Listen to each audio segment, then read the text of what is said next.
Hello అండి, ఇదైతే బీరకాయ స్క్రబ్బర్ అండి. మనకు చెట్టు మీదే నేతి బీరకాయలు కానీ మామూలు బీరకాయలు కానీ ముదిరిపోయి ఎండిపోయాక కోసి ఇలా అయితే చేసి మార్కెట్లో అమ్ముతున్నారు చెక్కు తీసేసి.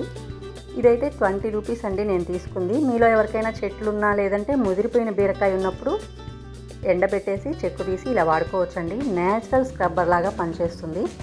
ఇది గిన్నెలు తోమడానికి కానీ మనకు స్నానానికి వెళ్ళినప్పుడు కానీ స్క్రబ్బర్ లాగా యూజ్ చేసుకోవచ్చు. అంటే కొంచెం రఫ్గా ఉందండి స్కిన్కి. అయితే మనకు నురుగు వచ్చినప్పుడు సబ్బు రుద్దుకున్నప్పుడు అదేమైనా అంత రఫ్ అనిపించదేమో చూడాలి.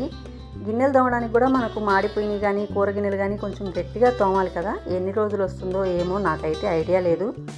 నేను ఇప్పుడే తెచ్చుకున్నానండి. మీలో ఎవరైనా తెచ్చి గిన్నెలు తోమడానికి కనుక వాడుంటే ఎన్ని రోజులు వస్తుంది ఏంటనేది అయితే కామెంట్ చేయండి. నేనైతే ఫస్ట్ టైం అండి తెచ్చుకుంది. బీరకాయ గింజలు కూడా అట్లాగే ఉన్నాయండి, ఒకటి అర.